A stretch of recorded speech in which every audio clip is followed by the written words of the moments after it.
The morning air over the fallow rims of New Seagate was less a breath of fresh air and more a damp, heavy blanket woven from the sea and the city's industrial exhalations.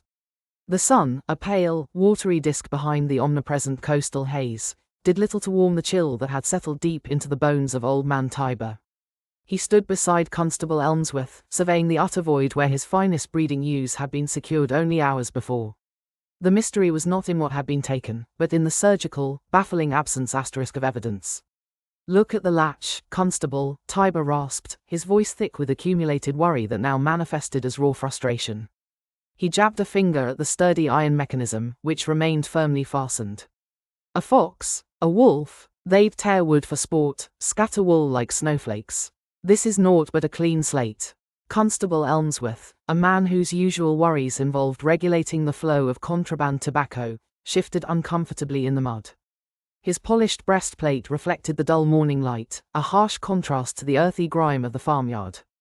He glanced toward the colossal, granite certainty of the city wall, a structure that usually symbolized safety, but now seemed only to box in the very thing troubling them. "Indeed, Master Tiber, it troubles the watch. It's the third such report this fortnight, always a handful of stock, always this same unsettling neatness." Meanwhile, the quiet disquiet was already drawing attention from those whose interests lay in the city's mechanics rather than its pastures. Wilfred Loamfoot, the hobbit craftsman whose tiny, precise workshop sat just beyond the rims, had already made his morning rounds, though his focus was usually gears and springs, not missing livestock. Wilfred, whose gentle nature usually manifested in the quiet perfection of clockwork springs, found this lack of mechanical integrity deeply offensive. The sheer impossibility of the breach grated against his meticulous spirit. He knelt by the pen, ignoring the constable's officious presence, and instead examined the soil. "The earth here is undisturbed," Wilfred murmured, his brow furrowed in concentration, his breath forming small, transient clouds. He used a slender, silver measuring tool, one typically reserved for calibrating escapements, to probe the grass line. "The dew has not been pressed. If a dog, or even a moderately sized beast, had entered, the weight distribution would leave some compaction. This is as if the pen was momentarily emptied by a breath of air." Just then, Willowbrick Fairweather approached, her small satchel of herbal supplies clutched tightly. Willowbrick, whose quiet curiosity was driving her toward the secrets of alchemy, noticed the atmosphere more than the physical evidence. She inhaled deeply, not for the scent of livestock or manure, but for something subtler. "Master Tiber, Constable, I walked near the salt flats before dawn." The silence was profound. Even the marsh runners were still. It wasn't just quiet, it was stolen sound. A heavy, crushing stillness. Her low-level but acute sensitivity to natural disruptions was a rare talent she was diligently cultivating, dreaming of the day she might apprentice in Porthaven. Wilfred looked up, his soft, earnest eyes meeting Willowbrick's. "Stolen sound," he repeated thoughtfully. "A cessation of ambient vibration. That suggests either an immense localized pressure wave, or perhaps, a field of some nature that dampens kinetic energy. Fascinatingly complex, if malicious." Tiber merely shook his head, the concept too abstract for his pragmatic, farming mind. He only saw the ledger bleeding red ink. The salt-stained silence had begun its corrosive work on the prosperity of New Seagate's fringe, and no one yet knew what dark, patient thing was breathing just outside the seawall's protective shadow. The confluence of unnatural quiet and impossible theft soon drew the attention of those who specialized in the invisible threads that held, or severed, society. Word traveled through the shadowed lanes of New Seagate, eventually reaching Caelan Thorne. Caelan, the rogue whose existence was predicated on observing what others missed, found the fallow rims an intriguing deviation from his usual urban hunts. The reports of clean theft, no forced locks, no alarms triggered, no messy struggle, spoke of a skill level he deeply respected, even if the target was mere sheep. Caelan was currently taking the early afternoon sun near the Black Iron Tower, feigning interest in a shipment of dubious silks while truly monitoring the arrival of Seraphina Vane, the sharp-tongued steward from the Consortium of Coastal Commerce. Vane was efficiency personified, her expression fixed in a permanent look of ledger-based displeasure. She approached the guard post commanding the rim in trance, her silk cloak brushing against the soot-stained cobbles. "The discrepancy in the expected levy is unacceptable," Vane declared to the duty officer, her voice cutting through the harbour din with metallic precision. 6 ewes, 24 hens, plus recorded losses from the Lyra holding, including feed stores. If these farmers cannot maintain their required output, the consortium will seize assets to cover the deficit. Find the stock, or seize the collateral. She paused, her gilded brooch catching the weak sunlight. I have authorized a standing reward of 300 crowns for the verifiable recovery of the missing quota. This proclamation of ill-gotten reward, meant to pressure the farmers, instead sent a subtle signal into the city's undercurrents. Kalen, having extracted enough gossip from the nearby dockworkers to verify the strange silence reports, decided the risk-to-reward ratio was now acceptable. He moved with the quiet grace that years spent evading city patrols had honed. He found Wilfred Loamfoot near the rim's edge, currently trying to calibrate a rusted weather vane with painstaking focus. Master Loamfoot, Kalen greeted him, his voice a low murmur that barely disturbed the air. Kalen's nondescript brown garb and unassuming posture were his greatest assets, making him look like a traveling handyman rather than a master thief. I hear you have an interest in problems that refuse simple solutions. The disappearance of objects without displacement, it's an elegant problem. Wilfred, initially startled by the sudden proximity of the stranger, recognized the keen intelligence behind the rogue's eyes. Kalen didn't seem interested in scolding the farmers, he seemed interested in the mechanism asterisk of the vanishing. Wilfred patiently explained the lack of physical trauma to the pens. Kalen's focus shifted immediately. Grain, too. Mistress Lyra's feed. Indeed, Wilfred confirmed. Locked shed. Intact mechanism. The oats are gone. A thief that steals locked oats and wool-heavy sheep without leaving a sign of entry, Kalen mused, tapping a gloved finger against his chin. Either a conjurer of considerable skill, or someone who can walk through stone. I prefer the former, less paperwork for the watch. Kalen then proposed a pact. He would use his intimate knowledge of hidden paths and shadowed entryways to scout the deeper peripheries, while Wilfred, with his keen eye for minute detail, could analyze any residue. They agreed to meet again at the first dust of twilight, near the ancient, moss-covered boundary marker separating Tiber's land from the edge of the Whisper Marsh, a place where the manufactured light of New Seagate felt particularly thin. As the afternoon waned, casting long, distorted shadows across the uneven fields, the air grew heavy again. Kalen spent his time shadowing the watch patrols, noting their board routes, while Wilfred returned to his workshop, not to tinker with clocks, but to study diagrams on rudimentary kinetic energy dampeners, a concept far beyond his usual purview, yet strangely resonant with the silence reported by Willowbrick. The city slept easily behind its walls, but the edges were beginning to fray under the pressure of something patient and unseen. The appointed hour arrived with the slow, grinding descent of evening. The sunlight, which had fought valiantly against the coastal fog all day, finally surrendered, leaving the rims submerged in a grey twilight that quickly deepened into true night. Wilfred and Kalen met near the crumbling boundary marker, the air now carrying the sharp, clean smell of ozone mingling faintly with the smell of stagnant seawater, a smell Willowbrick had mentioned earlier. Accompanying him, having insisted on joining the reconnaissance, was Faye Meadowbrook, the young hobbit mage. Faye, motivated by her thirst for arcane knowledge and the desire to protect her kinfolk, carried a small, silver-bound volume, its pages filled with marginalia detailing lesser wards against elemental interference. Her presence offered a much-needed magical insight that neither the pragmatic craftsman nor the cautious rogue possessed. "The air feels thin here," Faye whispered, clutching a small, magically charged crystal that pulsed faintly. "Not cold, but devoid of ambient energy. Like drawing a breath in a vacuum." Kalen took the lead, his senses heightened. He moved like smoke, his footfalls making no sound on the damp earth. Wilfred, though hobbit-sized, matched his pace with careful, measured steps, his internal gyroscope demanding accuracy even in darkness. Faye trailed slightly behind, her eyes wide, constantly consulting her text and the crystal. They followed the subtle disturbance in the mud, the unnaturally smooth compaction that Wilfred had noted earlier. The trail led him away from the main thoroughfare and toward the abandoned salt processing ponds, vast, shallow depressions where brine was left to evaporate under the sun, now choked with heavy, swirling ground fog even on this cool night.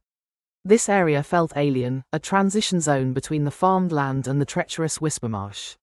"This fog is not natural sea mist," Kalen observed, crouching low. He reached out, and when his hand broke the surface of the vapor, the wisps did not swirl around his fingers. They seemed to recede slightly, as if repelled by his living warmth. It's too low, too dense, and it smells of wet stone and something electric. Wilfred, remembering the missing grain, pulled a small, meticulously crafted iron box from his pack.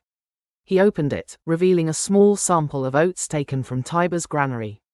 He placed a single oat onto the ground, just at the edge of the densest fog bank, and then stepped back, holding his breath alongside his companions. For a long, tense minute, nothing happened. The silence deepened until Wilfred could hear the faint, rapid thumping of his own heart. Then, slowly, the oat began to sink. It did not roll or slide, it was drawn downward into the compacted mud, as if the earth itself were opening a deliberate maw beneath it. There was no sound of crumbling soil, no visible displacement.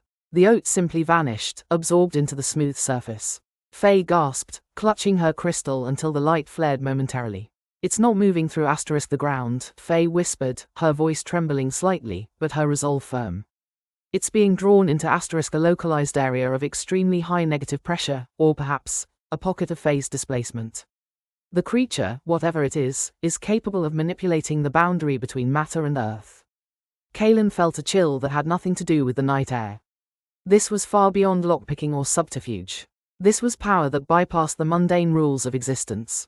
If it can do that to grain, it can do it to a sheep, or us. "We need to know what walks upright in this muck." He drew his slim, expertly balanced dagger, a tool honed for close work, now feeling inadequate against an unseen force. They decided to establish a hidden perimeter observation post in the ruins of an old salt kiln, hoping to witness the mechanism in action during the deepest hours before dawn. The wait was a grim test of patience, the artificial light of distant New Seagate offering no comfort against the ancient, breathing silence of the marsh's edge. Time stretched tautly as the trio waited within the crumbling shell of the salt kiln, the stone offering minimal comfort against the biting dampness that permeated everything. Wilfred, ever the pragmatist, insisted on setting strict timelines for rest and observation, utilizing his master skills in keeping meticulous track of minutes, even in high-stress situations. They shared a meager meal of hardtack and dried fruit. The thought of hunting now seemed ludicrously dangerous.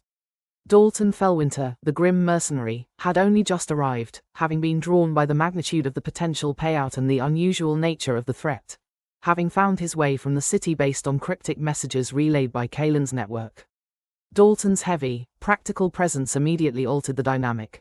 He viewed the situation with the cold assessment of a seasoned soldier expecting an ambush.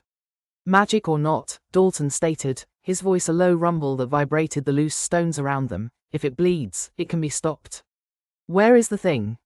His warrior training prioritized direct confrontation, a stark contrast to Kaelin's stealth and Faye's theoretical approach. He checked the tension on the bowstring of the heavy crossbow he'd retrieved from his pack, a weapon designed for larger game than livestock. They settled into the long hours of the deep night. The seasonal sunlight was long gone, and the moon offered only a weak, silver stain through the fog. Around the second bell past midnight, the oppressive quiet amplified. It was so absolute that even the rustling of the marsh reeds seemed instantly swallowed. Faye's crystal flared violently, bathing her pale face in stark, cold light, and she hissed, pointing toward the center of the largest, fog-choked evaporation pond. "It is coming. The density is dropping, the air pressure is warping," she choked out. From the unnaturally smooth surface of the muddy depression, something began to rise. It did not swim or wade, it seemed to extrude itself from the earth, shedding the thick, dark mud-like water sliding off polished obsidian. It was humanoid in shape, yet monstrously tall, easily 9 feet when fully extended. Its skin was slick, the color of deep, abyssal silt, seeming to absorb what little light there was. It moved on wide, flat feet that distributed its massive weight so perfectly that it left no impression on the drying mud. This was a dredge folk, a shallow treader of legend. What truly horrified them was its head, or lack thereof. Where a face should have been, there was only a smooth, slightly concave surface that shimmered faintly with residual marsh vapor. As it moved toward a small, isolated pen where Tiber kept his few remaining chickens, a subtle, almost imperceptible distortion appeared in the air around its hands, vast, flat appendages that hovered near the wooden slats. Kaelin reacted instantly, driven by his master-level stealth training. He slipped from the kiln, intending to circle wide and perhaps test the creature's defenses with a silent strike to a perceived flank. But the creature was attuned to disruption. As Kalin crossed a patch of slightly firmer ground, the dredge folk paused its silent work and turned its blank surface toward the rogue. Kalin felt an agonizing, sudden drain, not of energy, but of will. His muscles screamed in protest as an invisible cold sank into him, the sensation of vitality being leached away. He stumbled, his dagger hand freezing mid-arc. This was the vitality theft the dockworkers spoke of. Dalton roared, a sound that shattered the oppressive silence. He unleashed an arrow from his heavy crossbow, aiming for the center mass. The bolt struck the creature with a sickening, dull thud. Instead of piercing flesh, the bolt flattened slightly upon impact, embedding only a few inches into the creature's thick hide before the creature's innate dampening field seemed to actively push the projectile out, sending it skittering harmlessly across the mud. The dredge folk registered the attack, but with the same measured indifference it showed the missing livestock. It turned, not toward the mercenary, but toward the kiln, where Faye and Wilfred remained stationary, a clear threat to its domain. The battle had begun, not with clashing steel, but with the chilling realization that their quarry operated outside the rules of the physical world they understood. The confrontation near the salt ponds proved brutally instructive. Dalton Fellwinter's brute force was neutralized by the creature's unnerving, localized dampening field, which seemed to nullify kinetic energy upon contact. Kalin, recovering slowly from the horrifying drain on his vitality, realized direct confrontation was suicide. His training as a master thief specialized in exploiting openings, and this creature presented no discernible ones. Its localized nullification, Faye shouted, clutching her grimoire as she scrambled backwards deeper into the kiln ruins.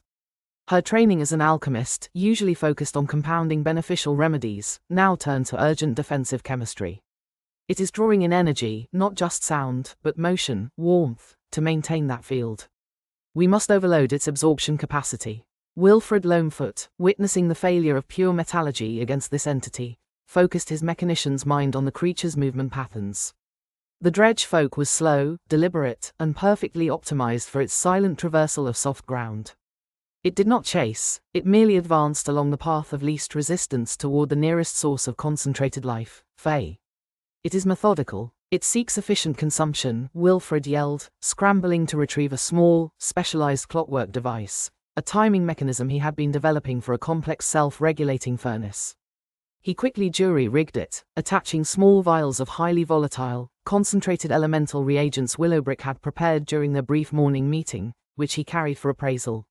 We must distract it long enough for Kalin to find a weakness, and for Faye to prepare the countermeasure. Kalin, shaking off the lingering apathy induced by the creature's touch, knew he could not fight it, but he could certainly annoy it. Utilizing his master thief skills, he became a phantom, darting into the dense fog banks, deliberately kicking up small clumps of mud and dropping scavenged metal tools to draw the creature's blank gaze away from the hobbits. He ran short, erratic patterns, forcing the creature to expend focus on tracking meaningless disturbances while trying to regain his footing from the unnatural chill. As Kalin kept the dredge folk occupied for what felt like an age, the agonizing passage of time marked by Dalton's vigilant watch over the creature's movements, Faye worked feverishly. She mixed the final ingredients Willowbrick had provided, highly reactive phosphors suspended in purified marsh algae. It absorbs stability. We give it chaos, she declared, shoving the concoction into a sealed bladder made of cured fish skin. Now, Wilfred, Dalton commanded, recognizing the moment Kalin's diversion was stretching thin, and the creature was beginning to ignore the minor distractions, focusing once more on the kiln. Wilfred hurled his modified clockwork device with surprising force toward the creature's path. It landed perfectly in the smooth mud just ahead of the dredge folk. The mechanism whirred, not quietly, but with a sharp, aggressive ticking that sounded deafening in the silence. As the creature stepped over it, the device detonated, not with fire, but with an overwhelming, chaotic discharge of unstable, rapidly fluctuating thermal and kinetic energy.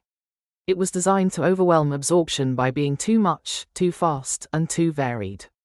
The result was immediate and visceral. The creature recoiled, the smooth surface of its face rippling violently as if struck by an unseen hammer. The dampening field flickered and collapsed, and the dredge folk emitted the first true sound since its appearance, a grating, wet shriek like stones grinding underwater. It stumbled backward, sinking slightly into the mud, the unnatural smoothness of the ground briefly breaking under its distress. This momentary vulnerability was all Dalton needed. He aimed his final, heavy bolt not at the body, but at the place where the creature's limb met its torso, an area momentarily exposed by the shock wave. The bolt struck true, embedding itself deeply. The creature convulsed, then, with surprising speed, retreated, dissolving back into the thick mud and dense fog, leaving behind only the faint smell of ozone and the sound of rushing marsh water returning to its normal course. The group retreated rapidly before the creature could recover. They had survived the night by acknowledging that the threat was not physical, but existential, a challenge requiring meticulous engineering, precise alchemy, and the rogue's risky misdirection. The livestock remained missing, but the silence that preyed upon the rims had been broken, replaced by the sounds of their own ragged breathing and the dawning realization that New Seagate's prosperity rested precariously close to things that preferred the dark and the quiet.